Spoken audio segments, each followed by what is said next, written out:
A'udzubillahi minasyaitonirrajim. Bismillahirrahmanirrahim. Alhamdulillahirabbil alamin. Wassalatu wassalamu ala asyrafil anbiya'i wal mursalin wa ala alihi wa sahbihi ajmain. Segala puji bagi Allah Rabbul Izzah. Selawat dan salam ke atas baginda Rasulullah sallallahu alaihi wasallam, keluarga baginda serta sekalian sahabat. Assalamualaikum warahmatullahi wabarakatuh. Yang kita hormati, yang berbahagia Datuk Muhammad Nizam, Timbalan Presiden PNB. Datuk, terima kasih.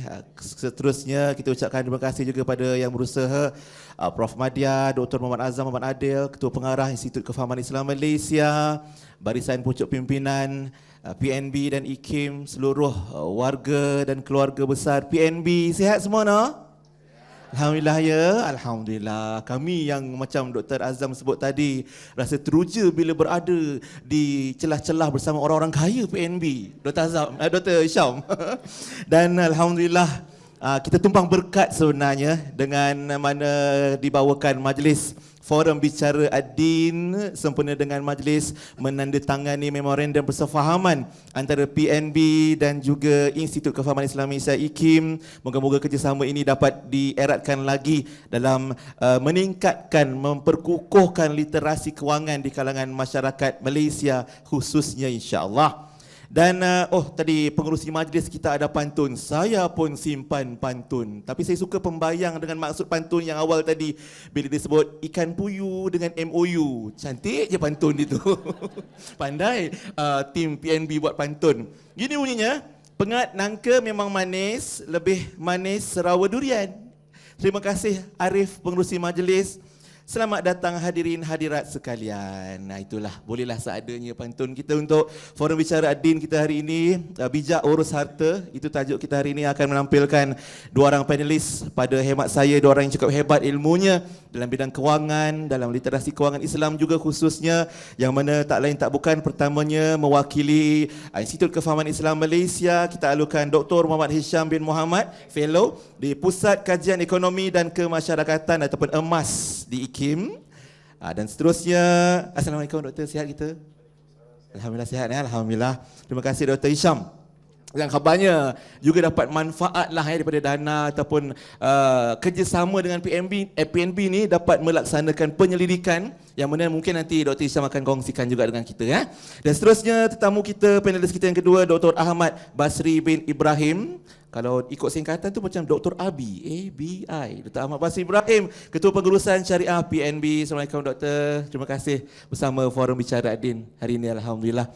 Dan seterusnya saya rasa para hadirin yang turut bersama untuk memberikan sepenuh tumpuan. Tuan-tuan, saya biasa dengar kalau di PNB bila bicara tentang harta, kaya, raya, kalau bincang sehari pun orang PNB tak kisah, betul?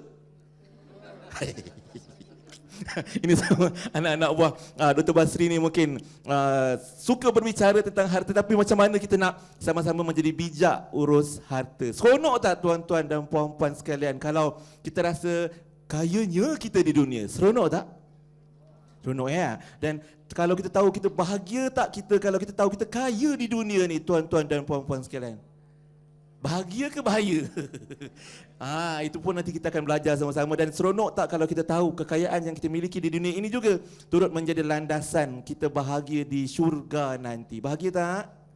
Bahagia kan? Jadi mari kita sama-sama belajar untuk menjadi bijak urus harta. Mungkin awal ini mukadimah daripada Dr. Hisham dulu. Mungkin boleh kongsikan dengan kita. Macam mana Doktor? Kalau boleh, macam kita sebut tadilah, kita kaya di dunia ni, nanti kat sana pun kaya juga Doktor. Macam mana kita nak meraih kekayaan yang sebegitu? Silakan Dr. Hisham.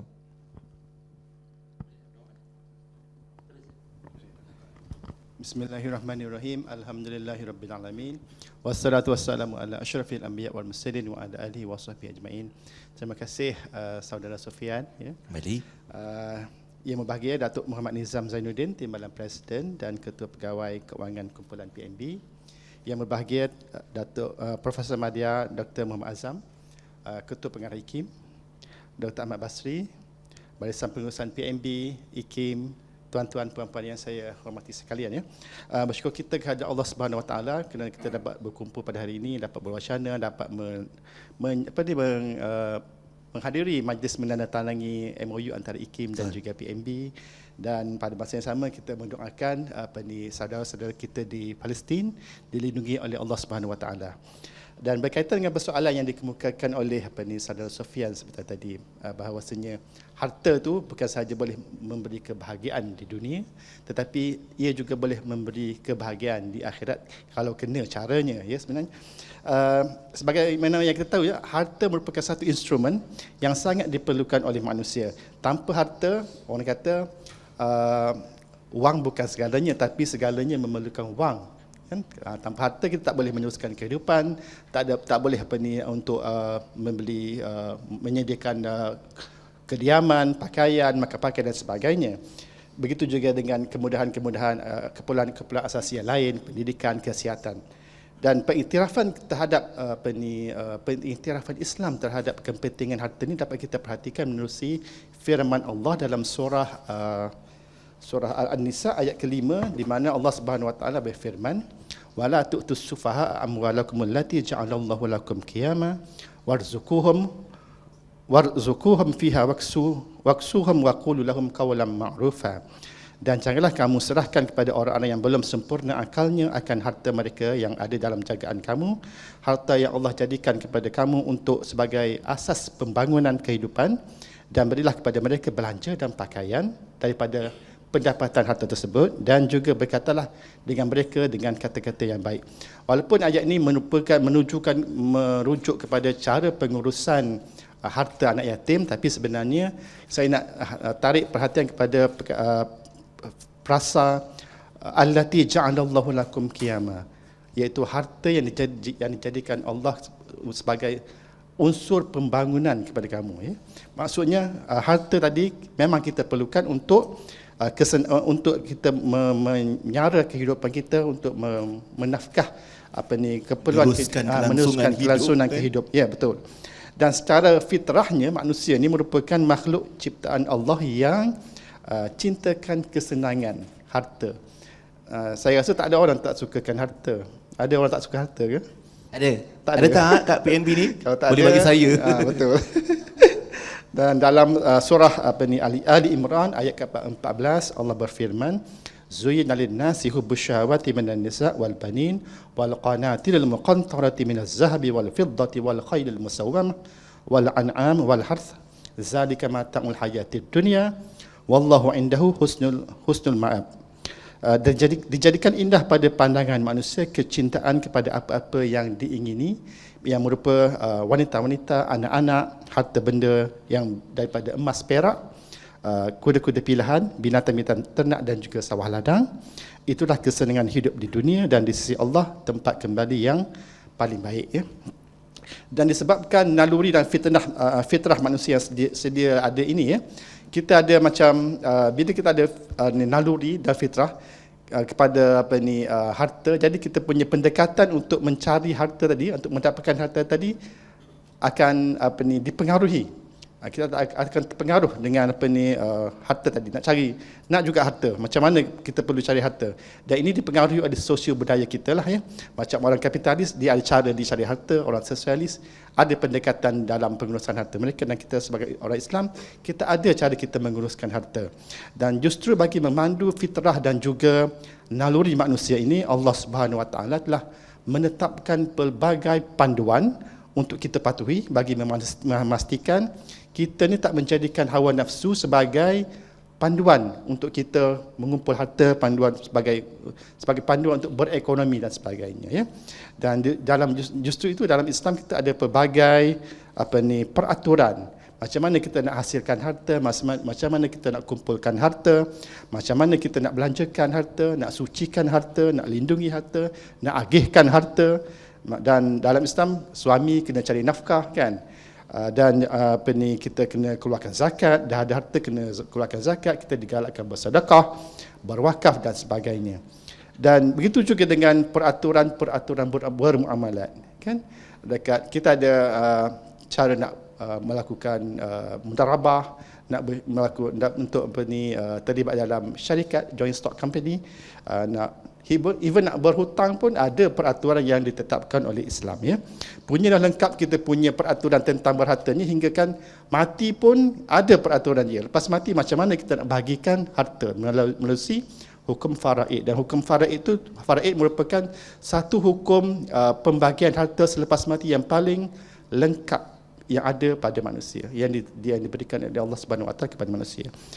Dan di dalam peraturan-peraturan itu juga ada larangan-larangan tertentu yang perlu dijauhi. Macam dalam Quran mencela orang yang kedekut, orang yang bakhil, orang yang boros, ya, orang yang tak nak keluarkan zakat, ataupun orang yang membelanjakan hartanya ke jalan yang tak diredai oleh Allah Subhanahu Wa Taala.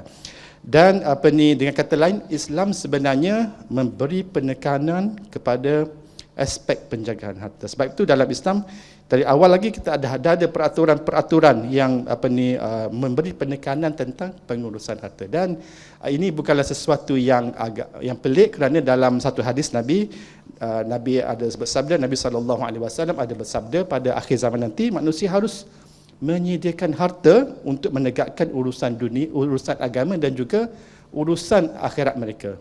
Ya? Maksudnya kita perlu harta untuk semua urusan dunia, mati urusan pun akhirat. kena guna duit juga. Betul. Ya. Betul tak? Ya. Memang kalau kita berdasarkan pada hadis yang saya baca terjemahannya tadi, umat Islam memerlukan kekuatan harta dan pengurusan keuangan yang baik bagi membolehkan mereka mencapai objektif kehidupan dan juga mencapai apa yang dirujuk sebagai al-falah, kejayaan di dunia dan juga di akhirat. Dalam hal ini, kekuatan ekonomi itu boleh menjadi wasilah kepada kita untuk merealisasikan matlamat syariah yang lain lah. Bila kita ada kekuatan ekonomi, ada harta, kita boleh merealisasikan maqasid syariah yang lain, maqasid syariah yang lain. Yang ada dalam kita ada 5 maqasid. Kita ada nak jaga agama, nak jaga keturunan, nak jaga keturunan akal, kan, nyawa, semuanya memerlukan harta. Dengan kata lain, kita ni semua dah ada. Dalam Islam semua peraturan yang berkaitan harta sudah ada. Apa yang tinggal ialah sejauh mana kita nak mengamalkan apa yang diperintahkan oleh agama, dan bagaimana kita boleh menjadikan harta itu sebagai satu wasilah kita untuk mencapai kebahagiaan di dunia dan juga di akhirat. Memang tak dinafikan ada orang yang akan berpendapat, ada setengah orang lah yang pendapat harta tu mungkin melalaikan mereka, boleh melalaikan mereka. Pasal dalam Al-Quran pun ada beberapa ayat Al-Quran dan juga hadis Nabi SAW yang menyebut tentang harta tu boleh menjadi, harta dan juga anak pinak kita boleh menjadi satu bentuk fitnah dan boleh juga melalaikan kita lah. Dan sebenarnya mereka yang mempunyai salah tanggapan ni, mereka sebenarnya gagal untuk memahami bahawasanya jika harta ni diuruskan dengan baik seperti mana yang dianjurkan oleh Islam, dia sebenarnya boleh mendatangkan kebaikan. Cumanya berjaya ataupun gagalnya seseorang itu dalam ujian hartanya bergantung kepada bagaimana dia memperolehi harta tadi dan bagaimana dia membelanjakannya, sama ada selari dengan Islam ataupun tidak. Wallahu a'lam. Baik, terima kasih Dr. Hisham, fellow kanan kita di Pusat Kajian Ekonomi dan Masyarakat di IKIM, jelas berkongsikan dengan kita dari awal lahir tu dah kena guna duit dah, tuan-tuan dan puan-puan. Betul tak? Sampailah kita meninggal dunia elok pun perlukan juga harta. Jadi tuan-tuan dan puan-puan, suka tak pada harta? Suka tak jadi kaya? Tapi bila dah kaya, kita bakhil ke kita pemurah? Kan itu persoalan-persoalan yang mungkin daripada ada yang kata bakhil, tak nak kongsi dengan orang. Rahsia, biarlah rahsia. Masya-Allah ni family PNB ni memang sangat hebat dia punya pemilikan hartanya. Dr. Bazri, masya-Allah. Mungkin Dr. Bazri boleh kongsikan dengan kita macam mana Allah Taala sebutkan juga dalam Al-Quran, wabtaghi fima atakallahu darul akhirah. Kejarlah kamu, usahalah kuat-kuat untuk dar akhirah, untuk akhirat kamu. Wala tansa nasibaka minad dunya. Jangan kamu lupa nasib kamu di dunia ni. Kita nak makan, keluarga nak makan, anak nak membesar, nak belajar, dan banyak perlukan kewangan di situ. Jadi macam mana Doktor nampak sebenarnya macam sahabat-sahabat penonton kita sebutlah, tak salah jadi kaya, tapi biar kena pada caranya. Dr. Basri, silakan. Bismillahirrahmanirrahim. Alhamdulillahi rabbil alamin, wassalatu wassalamu ala asyrafil anbiya'i wal mursalin wa ala alihi wa sahbihi ajma'in. Assalamualaikum warahmatullahi wabarakatuh. Assalamualaikum Terima kasih warahmatullahi Saudara Sofian, yang dihormati, yang berbahagia Datuk Nizam Zainuddin, dan yang berbahagia Profesor Madya Dr. Azam, pengurusan IKIM dan juga pengurusan PNB. Alhamdulillah kita dapat bertemu pada petang ini dengan izin Allah Subhanahu Wa Taala dan juga dengan rahmat Allah Subhanahu Wa Taala. Kita dapat bersama-sama di Dewan yang indah ini. Jadi untuk menjawab persoalan yang timbulkan tadi tentang harta, memang harta itu merupakan salah satu perkara yang sangat penting. Memang kita perlu menjaga harta seperti mana yang disebut oleh Dr. Hisham, sahabat saya sekejap tadi, ayat yang mengatakan wala tu'tus sufaha amwalakum allati ja'alallahu lakum qiyama. Janganlah kamu berikan harta kamu, sama ada beri secara fizikal ataupun dari sudut pengurusan, kepada as-sufaha. Sufaha ni maksudnya mereka yang bodoh. Safihan, sufha, iaitu dalam bentuk plural, mereka yang tidak pandai, mereka yang bodoh. Harta kamu yang Allah Ta'ala jadikan kepada kamu qiyamah. Dalam ayat ini disebut dengan jelas qiyamah. Maksud qiyamah ialah tiang seri kehidupan. Maknanya perkara yang sangat penting dalam kehidupan kita, yang menjadi tulang belakang kita adalah harta. Jadi di samping kita berbicara tentang ibadah, tentang tentang agama, memang tidak boleh kita lari daripada harta. Sebab ada sebahagian ibadah itu memang memerlukan harta. Kita nak tunaikan haji, perlukan harta. Kita nak bayar zakat, perlu kepada harta. Kita nak berinfak, sedekah, perlu kepada harta. Berharta dan setiap perkara banyak memerlukan pada harta. Jadi dari segi bagaimana kita hendak memastikan harta itu diberkati oleh Allah Ta'ala dan menjadi tiang seri yang sebetulnya, di dalam sistem pentadbiran harta Islam ni digariskan 5 perkara penting di dalam kita menguruskan harta. Yang pertama ialah macam mana kita menjana harta. Yang kedua, macam mana kita menambah harta. Yang ketiga, macam mana kita melindungi harta. Yang keempat, macam mana kita melindungi harta. Yang ketiga, yang keempat ialah macam mana kita membahagikan harta. Dan yang kelima ialah macam mana kita mensucikan harta. Jadi di dalam setiap bahagian itu ada undang-undangnya, ada hukum hakamnya yang telah ditetapkan supaya kita dapat keberkatan dari harta tersebut. Sebab kita kena ingat, harta ini adalah antara perkara yang ditanya oleh Allah SWT di akhirat nanti. Disebut dalam satu hadis Nabi SAW, la tazulu qadama 'abdin yaumal qiyamati hatta yus'al an umrihi fima afnahu wa an ilmihi fima fa'al wa an malihi min aina iktasabahu wa fima anfaqahu wa an jismihi fima ablahu. Hadis yang diriwayatkan oleh Al-Imam Tirmizi mengatakan bahawa setiap anak Adam itu akan ditanya 5 perkara. Ditanya 5 perkara. Satunya akan ditanya tentang umurnya, di mana dihabiskan umurnya. Yang kedua ditanya adalah tentang ilmunya, di mana apa yang dia buat dengan ilmunya, sama ada memberi manfaat ataupun memberi mudarat kepada diri dia ataupun kepada masyarakat. Yang ketiga, keempat melibatkan harta.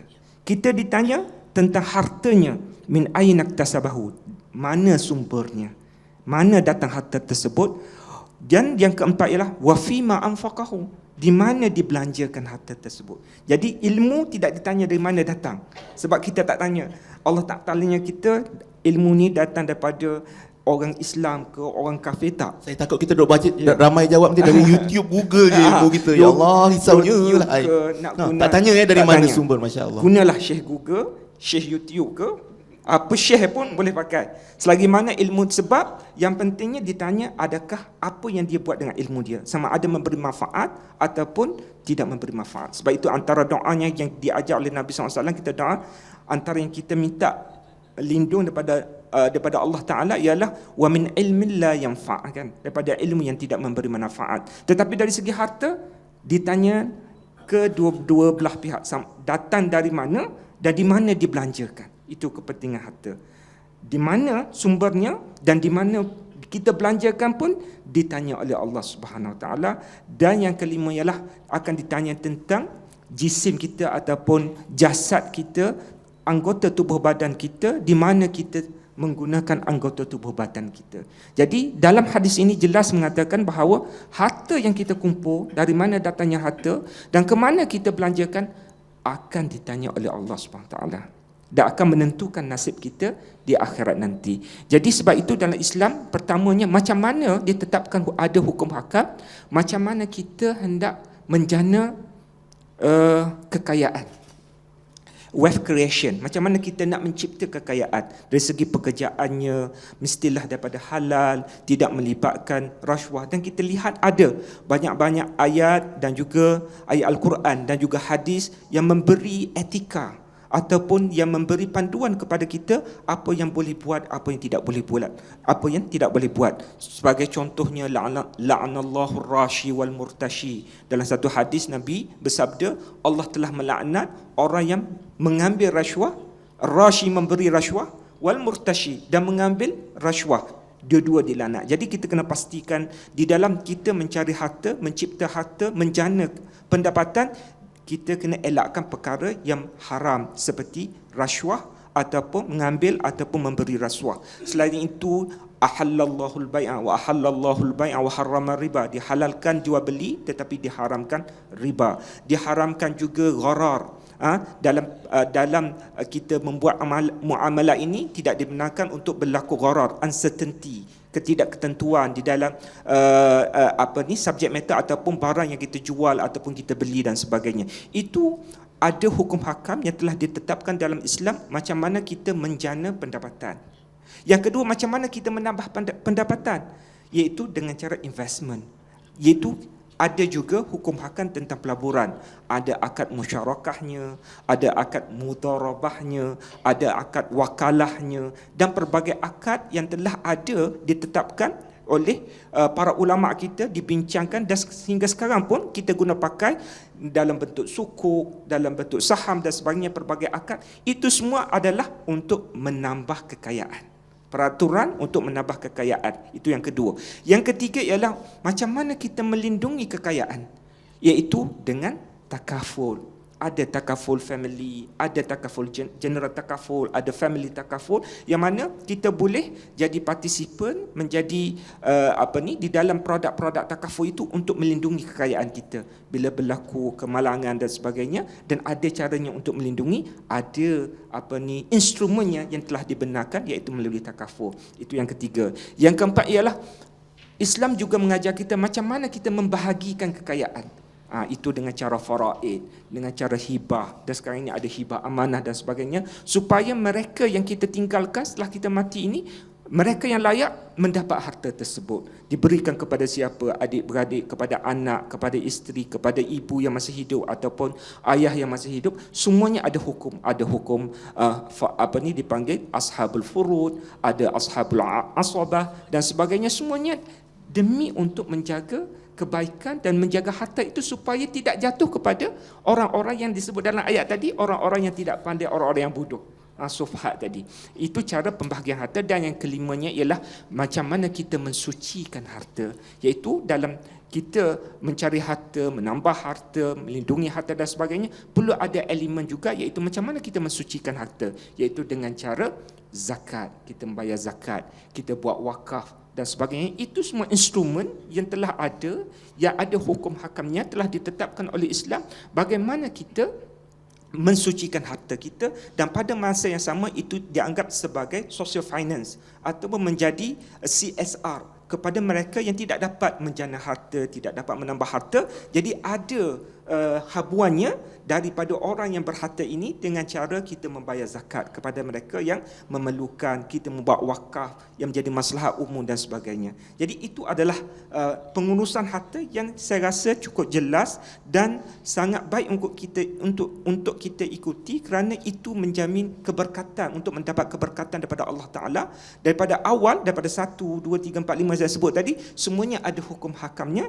Jadi insya-Allah kalau kita ikut hukum hakam tersebut, tersebut, kita akan mendapat keberkatan daripada Allah Subhanahu Wa Taala. Allah. Baik, terima kasih Dr. Basri. Masya Allah, tuan-tuan, puan-puan sekalian. Saya rasa bila dengar perkongsian, penjelasan Dr. Basri tadi, rasa macam kita ulang kaji balik bicara maqasid di Radio IKIM yang dibawakan oleh PNB sebelum ini. Dan Dr. Basri sangat komprehensif ya, poin-poin. Saya rasa nak kuis hari ini boleh tak? Kalau saya tanya audiens kita boleh agak-agak boleh jawab tak? Tersengih semua. Tak apa, teruskan senyuman anda. Kita akan teruskan juga. Tadi dah halang-halang di hujung perkongsian Dr. Basri sebutkan tentang barakah. Nanti kita ceritalah di hujung nanti tentang berkatnya harta. Dan tadi pun Dr. sebutkan elemen yang kelima, bagaimana kita mensucikan harta.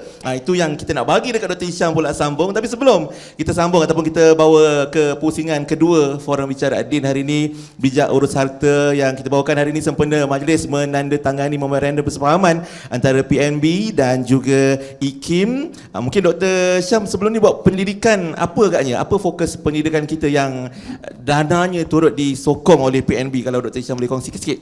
Okey, untuk saya ada dua alhamdulillah saya punya projek ada dua yang disponsor oleh PNB. Satunya tentang wakaf zuri. Wakaf zuri ni merujuk kepada wakaf keluarga lah. Macam mana sebenarnya wakaf zuri tak popular, tak sepopular wakaf am. Okey. Dia pasal dia wakaf keluarga dan Majlis Agama Islam pun tak suka benda ni. Oh, kenapa? Pasal dia punya beneficiary dia tu untuk keluarga. Untuk keluarga. Sukalah kan keluarga sepatutnya. Cumanya saya nampaknya dia ada potensi lah kalau dia diuruskan oleh third party ataupun mutawalli lah, ataupun pihak-pihak yang dilantik oleh Jabatan Majlis Agama Islam. Ya. Dia boleh jadi macam satu instrumen pengurus family office. Itu Satulah. Itu satu. Yang keduanya kami ada buat satu kajian dengan UKM dan juga IKPK berkaitan dengan literasi kewangan Islam dalam kalangan masyarakat Muslim di Malaysia. Kajian tu pada peringkat akhir, pada hujung tahun ini dia yang kesiap. Kami dah ada dapatannya dan tahun hadapan kami akan bentangkan dalam satu seminar lah. Dan seminar tu lah yang disponsor oleh pihak PMB. Ya? Oh, insya-Allah nantikanlah perkongsiannya nantilah ya. Mungkin tajuk tadi pun boleh kita bawakan di bicara maqasid. Dan alhamdulillah tadi bila Dr. Basri pun sebut tentang elemen-elemen yang berkaitan dengan harta yang kita miliki tu kan, tuan-tuan, puan-puan, doktor sekalian. Kadang-kadang bila cerita bab ibadah macam Dr. KP sebutkan tadi, ibadah ni bukan saja solat, bukan saja puasa, haji. Kadang-kadang bila orang nak solat, nak angkat takbiratul ihram, Allah, lama nak dapat khusyuk betul-betul. Solat yang betul-betul bersungguh. Tapi bab kata bila duit banyak dapat, dia buat tak tahu je zakat tah mana, sedekahnya ke mana, dia lupa sebab seronok sangat dapat harta. Sedangkan harta itu perlu disucikan, barulah datangnya barakah ataupun bertambah subur, bertambah banyak lagi keberkatan, barulah boleh happy dan bahagia di sana nanti, doktor. Macam mana bagi mereka yang menggunakan alasan Allah, harta tak payahlah nak zakat-zakat ke, tak payahlah nak sedekah-sedekah. Macam mana doktor perlu kita tekankan perkara tersebut dalam Islam? Okey, terima kasih Saudara Safian. Ia sebenarnya ada kaitan dengan masalah keadilan. Bila kita tak keluar zakat, sebenarnya kita telah tak melakukan keadilan. Betul, ya kan? Betul. Dan dalam Islam tu keadilan merupakan satu nilai yang amat dititik beratkan. Dan cumanya kita perlu tahu macam mana kita nak melaksanakan ataupun nak mengoperasikan nilai adil tu supaya dapat menghasilkan apa yang diperintahkan oleh agama lah. Dan masalah masalah yang berlaku sekarang sebenarnya berpunca daripada kegagalan kita untuk mengoperasikan nilai adil tu. Kan? Masalah kemiskinan. Kenapa muncul ada masalah kemiskinan sedangkan kita punya orang kaya sangat kaya, tapi ada juga orang miskin. Itu merupakan satu prima facie yang menunjukkan bahawa kita gagal mengoperasikan nilai adil. Pasal harta kekayaan yang dikurniakan oleh Allah Subhanahu Wa Taala itu memang dah cukup. Bila kita gagal nak berkongsi dengan orang lain, maka akan muncullah masalah-masalah dalam masyarakat ya. Dalam surah Al-Baqarah ayat ketiga, kalau kita baca surah Al-Baqarah ayat yang mula-mula tu, ayat ketiga, Allah telah menyatakan bahawa antara sifat-sifat orang yang bertakwa tu, dia selain daripada beriman dengan perkara gaib dan juga mendirikan solat, mereka ini menafkahkan, menginfakkan sebahagian daripada rezeki yang dianugerahkan oleh Allah Subhanahu Wa Taala kepada orang-orang yang memerlukannya. Dan menurut Al-Mawardi, kalau kita buka tafsir Al-Mawardi, dia kata infak tu sebenarnya merangkumi dua aspek. Satu, menafkahkan yang bentuk wajib lah, macam kita berzakat, macam kita menafkahkan kepada keluarga kita, ya. Dan juga infak yang dalam bentuk sunat, macam derma, sedekah biasalah, yang di mana kedua-duanya sebenarnya bila kita menginfakkan harta kita, sebenarnya kita ingin mendapatkan keredaan Allah Subhanahu Wa Taala lah, ya. Dan nafkah, saya nak sentuh tentang nafkah kepada keluarga dulu. Nafkah yang diberikan kepada keluarga itu memang walaupun kita kata itu suatu kewajipan, tapi sebenarnya dia diberi pahala oleh Allah Subhanahu Wa Taala. Walaupun wajib, tapi sebenarnya ada pahala, Pasal Nabi sallallahu alaihi wasallam ada bersabda, "Iza anfaqal muslimu nafaqatan ala ahlihi wa huwa yahtasibuha kanat lahu sadaqatan." Apabila seorang Muslim itu beri nafkah kepada keluarganya dan dia mengharapkan pahala dengannya, maka nafkah tadi teranggap sebagai sedekah. Ya. Dan dalam satu lagi hadis Nabi SAW, Nabi bersabda, "Walasta tunfiqu nafaqatan tabtaghi biha wajhallah illa ujirta biha hatta luqmatu taj'aluha fi imra'atik." Dan tidaklah kamu memberikan nafkah dalam mencari keredaan Allah, melainkan semuanya akan dibalas dengan pahala. Sehinggakan setiap suap yang disuapkan ke dalam mulut isterimu juga akan diberi pahala. Berapa suap? Dikira pahala lah. Let's say 10 suap, 10x lah, 10 kali suap, Isi 10 kali penelitian pahala, dapat kan? pahala. Isi dapat pahala. Dapat pahala, alhamdulillah. Semua Terus perkara lagi dapat buat, pahala, betul. Nafkah, macam saya cakap tadi, nafkah kepada keluarga itu wajib, ya, wajib.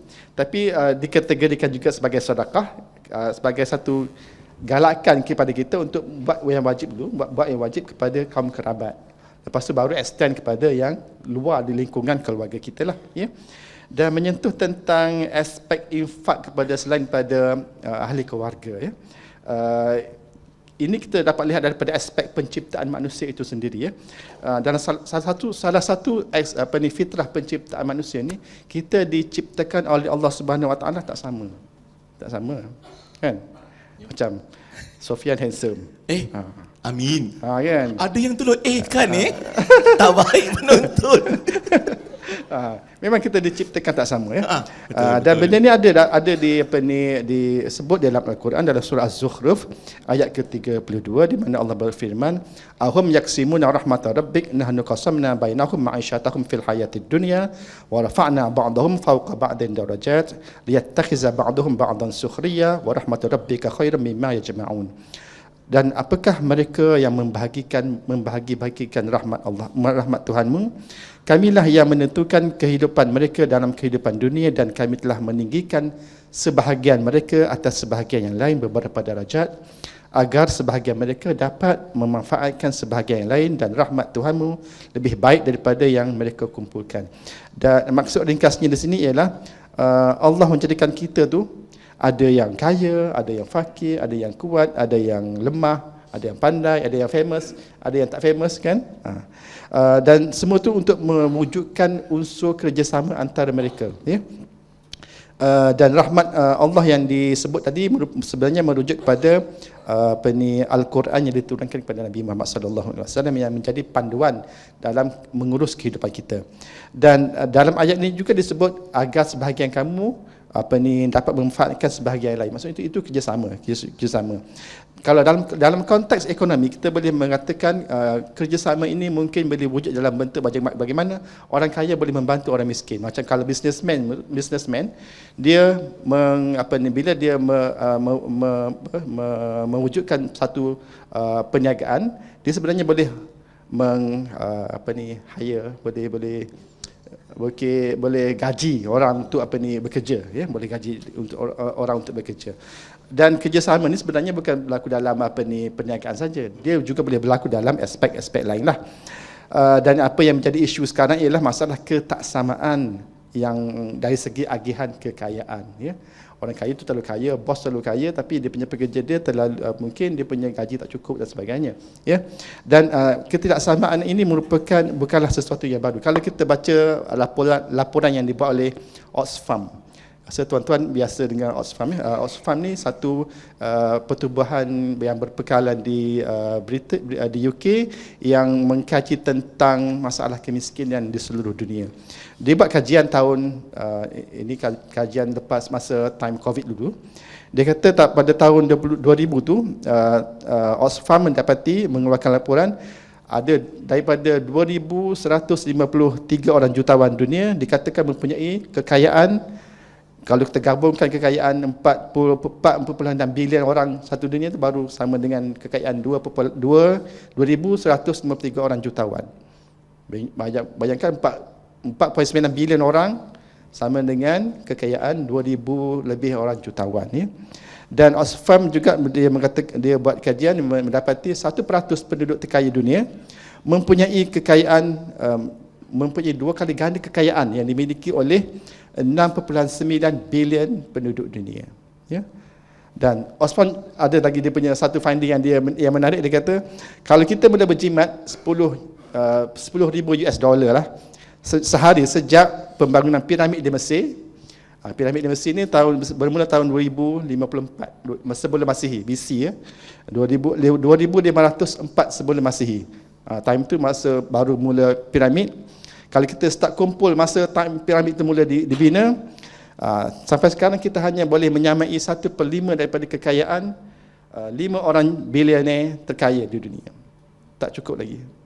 Kita start kumpul daripada zaman piramid, zaman Firaun, sampai sekarang tak cukup lagi. Memang kaya betul lah. Memang kaya betul. Dia nak ceritanya tentang disparity, jurang kekayaan tu yang begitu besar, ya. Dan bagi mengurang masalah ketaksamaan ini, Islam menganjurkan zakat.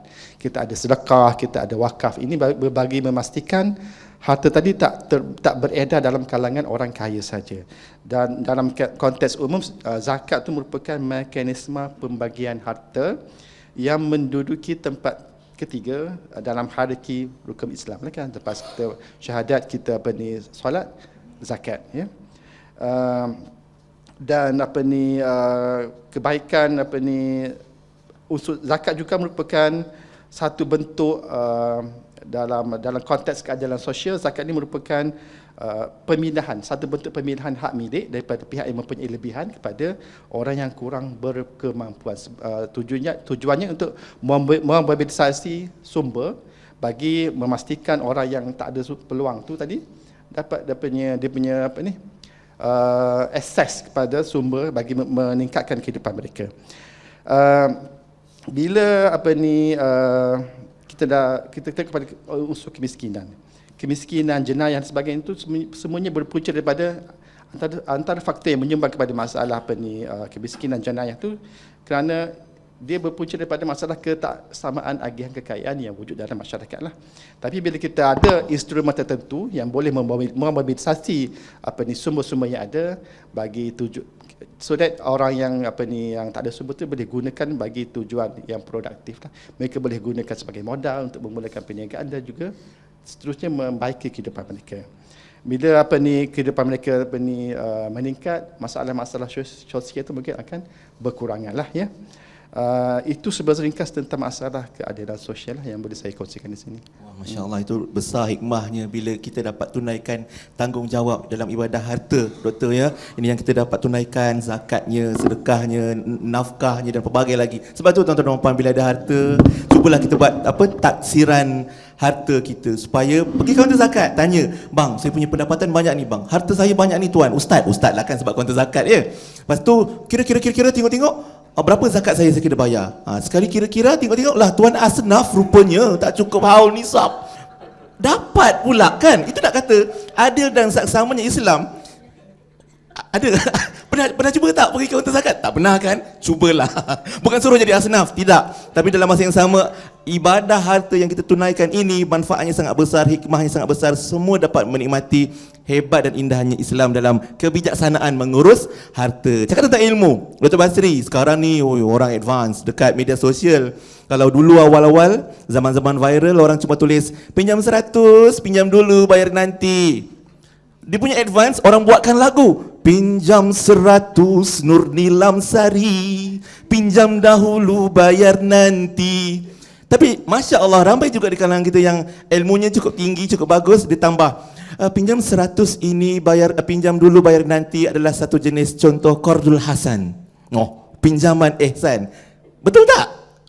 Oh, menganga tim PNB. Tapi sebab itulah kita kena tanya dengan Dr. Basri dari sudut literasi kita pada kewangan Islam, tentang ilmu. Dengan ilmu ni juga kita dapat melindungi harta kita, dapat melindungi, menyelamatkan kita daripada tipu daya. Macam tadi Dr. Hisham sebutkan, ada jenayah-jenayah yang menipu daya orang ramai.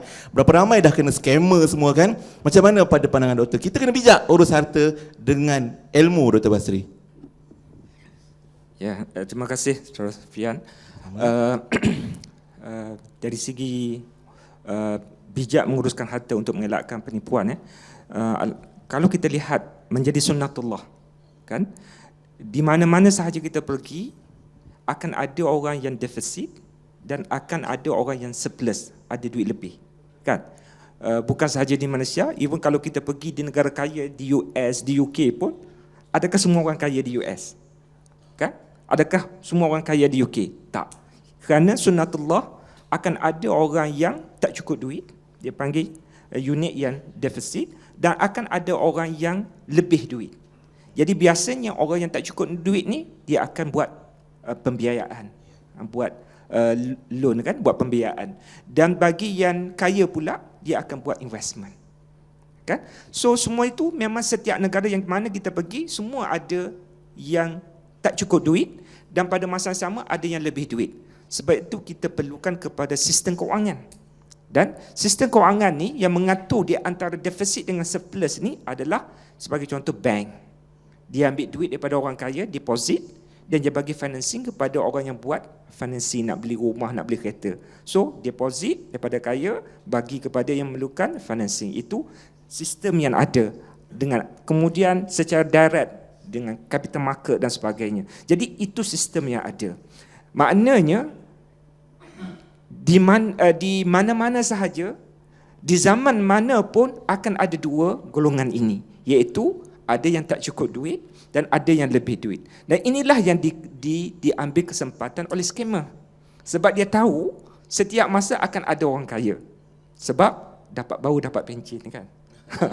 So ada orang kaya dan dia menjadi target kepada scammer kerana dia tahu orang baru pencen ni ada EPF ataupun ada duit terkumpul dan sebagainya. Ada menjadi target juga ialah para pelajar yang mendapat beasiswa. Dia tahu dah tarikh budak ni dapat beasiswa PTN masuk duit bila, dia akan tahu dan dia menjadi target. Dan ini berlaku saya boleh, kalau saya boleh kongsikan, pernah semasa saya di UIA ada pelajar yang datang berjumpa saya dan nak menangguh pengajian kerana tak ada duit. Dia dapat PTN tapi tak ada duit. Bila ditanya, rupanya ada scammer ambil duit itu untuk buat bisnes, buat investment, dan dia dah habiskan duit itu, nak bayar tak boleh, nak sara hidup pun tak boleh, jadi terpaksa tangguh pengajian. Ini sebab tidak ada ilmu. Dan scammer ni dia tahu masa bila, siapa target dia, dan masa mana dia nak scam orang kan. Macam saya kata tadi lah, kalau orang lepas pencen, kalau orang dapat beasiswa ataupun dapat apa dia panggil, pinjaman dan sebagainya, dapat gaji, dapat gaji, dia boleh bau je duit tu yang menjadi target mereka. Jadi kita perlu kepada ilmu. Walaupun saya kata tadi, sama ada kita daripada golongan defisit, nak buat pinjaman, nak buat pembiayaan, jangan cari alung.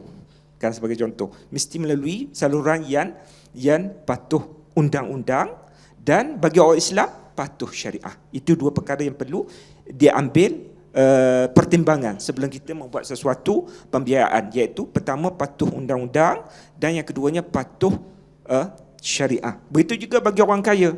bila dia di approach ataupun digati oleh mana-mana untuk buat pelaburan, dia kena ada dua perkara yang perlu tengok, iaitu pertama patuh undang-undang dan yang keduanya patuh syariah. Macam mana nak tahu patuh undang-undang? Biasanya kalau perniagaan investment tu yang berlesen, yang patuh undang-undang, biasanya kalau dah berjalan dia ada prospektus dia. Kita boleh tanya di manakah berapa aset yang dia ada, syarikat tu ada di mana dilaburkan, sama ada di fixed income ke, di equities ke, ataupun ada perniagaan yang tertentu yang dilaburkan, kita boleh tanya. Tapi kalau dia kata, oh perniagaan tu di Rusia, tempat mana tak tahulah, di minyak, perniagaan ni untung sebab minyak. Dan ada yang buat perniagaan berdasarkan yang tidak wujud, kan? Dia bila tak wujud ni kita pun tak boleh nak akses kat mana. Contohnya tadi di Rusia, ataupun yang menjadi tarikan juga bagi umat Islam yang kata perniagaan ni memang untung. Sebab apa untung? Sebab dia meniaga bilik hotel dekat Mekah dan Madinah. Dan Mekah Madinah ni tak pernah sunyi, dia kata. Setiap tahun, setiap masa memang akan dipenuhi. So kalau you invest dalam skim ni memang akan untung. Sebab Mekah Madinah ni tak pernah sunyi. Tapi yang masuk memang rugilah, kan? Jadi yang pertama patuh undang-undang kita kena tahulah dari segi, sebab kita kena selidiki dari segi lesen dia, dari segi prospektusnya, di mana dilaburkan dan sebagainya. Dan yang keduanya patuh syariah. Dan patuh syariah ni kita kena tanya siapa penasihat syariah dia, siapa yang ada majlis fatwa yang terlibat, yang beri fatwa dan sebagainya, ataupun ada kalau diawasi oleh pihak SC, adakah mendapat kelulusan daripada SAC, daripada SC, ataupun kalau perniagaan diawasi oleh pihak bank negara dari segi ambil deposit dan sebagainya, adakah mendapat lesen. Semua itu perlu diambil tahu. Dan cuma yang menjadi skamer ni, kalau kita tengok sekarang ni, skamer pun dia tengok rentak masyarakat juga. Macam tadi, dia cari target dia siapa dan sebagainya, dan apa perkara yang boleh menarik orang melabur. Antaranya dari segi keuntungan tinggi, kan? Dalam masa 3 bulan boleh double pelaburan. Betul. Oh, cantik sangat. Bulan bintang. Ya. Jadi biasa kalau orang jumpa saya kata untung macam ni double, kan? Saya kata sekarang ni nak masuk toilet pun kena bayar 50 sen. So kalau untung terlalu banyak, memang tak akan lah. Kalau dia untung, dia tak ajak orang lain, dia makan seorang-seorang.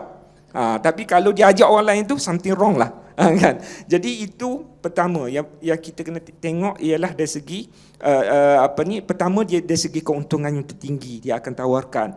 Dan yang keduanya sekarang ni banyak yang menggunakan elemen patuh syariah.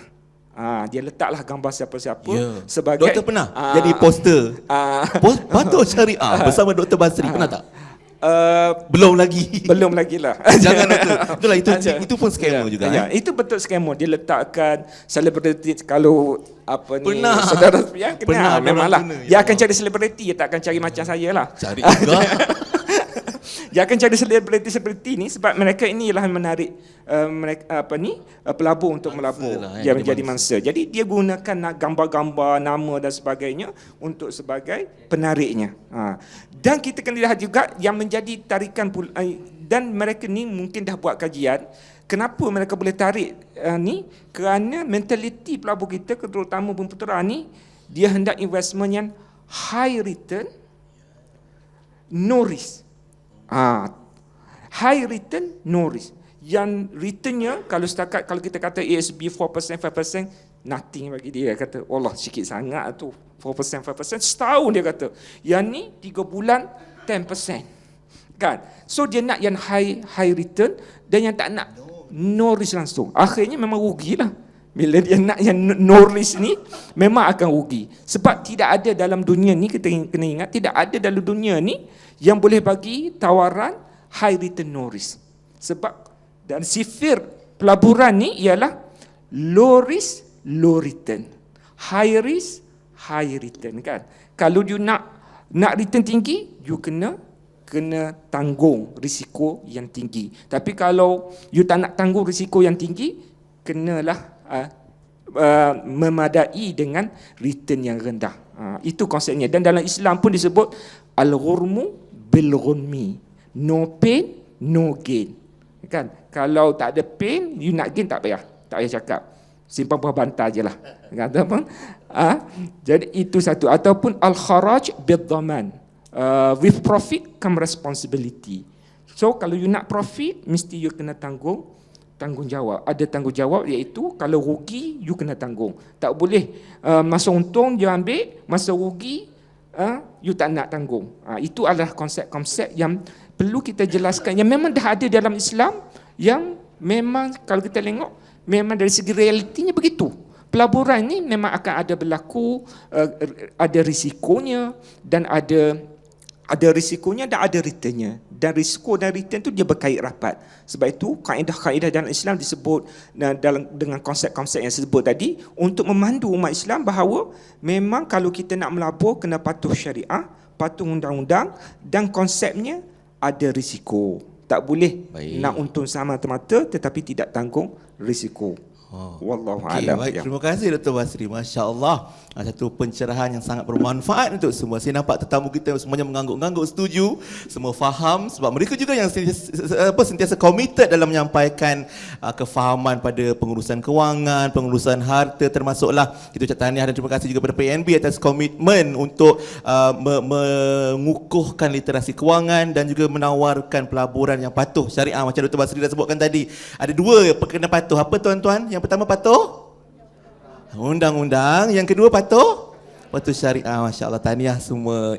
Semua peserta kita hari ini, dan kita ucap kita dah sampai ke penghujung forum bicara adil kita hari ini membincangkan tajuk bijak urus harta. Mungkin untuk ruangan kesimpulan ni seminit seorang lah daripada doktor kita, panelis kita. Mungkin apa yang doktor nak nasihatkan, betul-betul nasihat pada penonton, hadirin yang menonton, yang hadir dan juga nanti mendengar di corong Radio IKIM. Dr. Hisham mungkin boleh mulakan dulu. Silakan.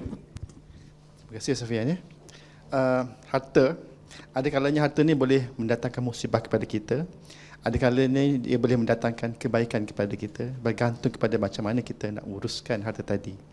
Dan dalam Islam sudah ada satu peraturan yang sempurna tentang pengurusan harta. Tinggalnya kita perlu patuhi apa yang telah digariskan oleh Islam lah, ya. Dan jadi harta yang kita cari itu, yang kita hasilkan tadi perlulah melalui cara-cara yang dianjurkan oleh syariah, yakni melalui cara yang halal, bukannya cara eksploitasi macam yang Dr. Basri sebutkan tadi.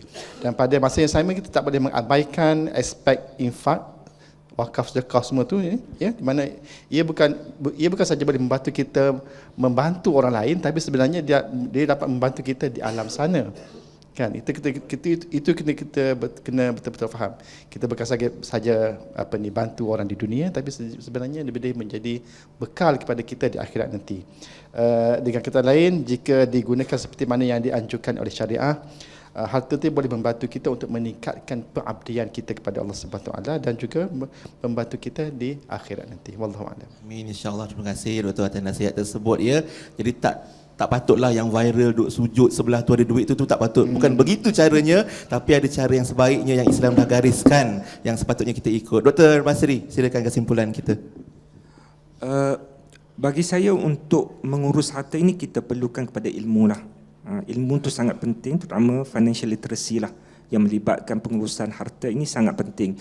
Bahkan kata hukama mengatakan man arada dunya fa alaihi bil ilmi wa man arada al akhirah fa alaihi bil ilmi wa man aradahuma fa alaihi bil ilmi, kan.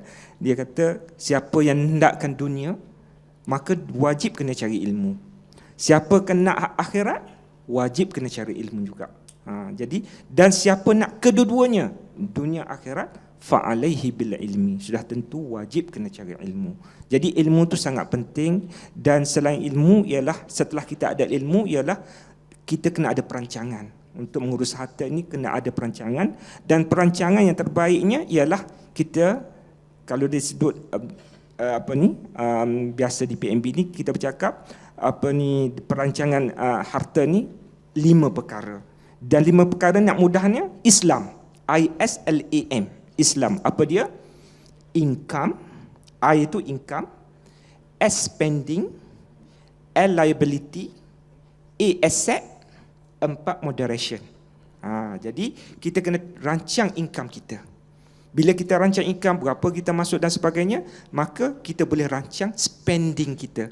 kita nak belanjakan di mana, dan kita kena bezakan di antara kehendak dan keperluan, kemahuan dan keperluan. Apa yang menjadi keperluan dan apa sebenarnya kehendak semata-mata. Jadi kita rancang income kita dan rancang spending kita, dan kita juga kena rancang juga liability kita. Hutang kita kena uruskan dengan baik, bayar ikut waktu sepatutnya dan sebagainya, itu liability. Dan kita juga merancang aset kita.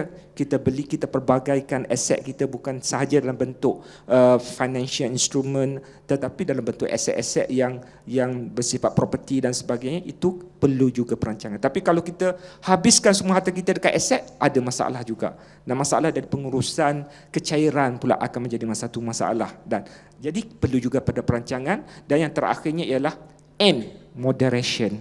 Perlu kepada wasatiyah, perlu kepada kesederhanaan, sama ada dalam masa kita mencari pendapatan ataupun spending, ataupun masa kita membuat pembiayaan, liability, dan juga mencari aset. Semua itu terkandung di dalam Islam.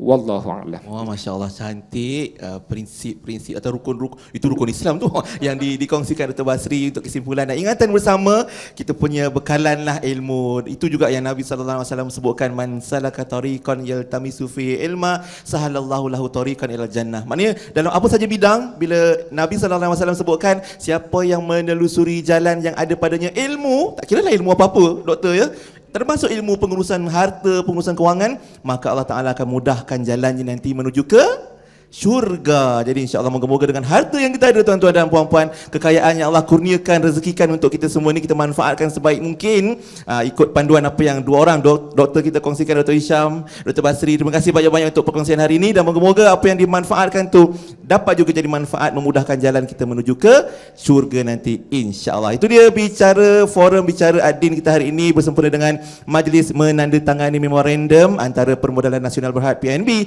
dan juga Institut Kefahaman Islam Malaysia IKIM. Moga-moga kita bukan sekadar berforum saja, ada banyak lagi perkongsian manfaat yang kita akan kembangkan lagi, insya-Allah, hasil kerjasama keakraban PNB dan juga IKIM, insya-Allah, selepas ini. Mohon ampun dan maaf kalau ada silap dan salah. Kita jumpa lagi di lain bicara. Segi itu, wabillahi taufik wal hidayah. Assalamualaikum warahmatullahi wabarakatuh. Terima kasih semua.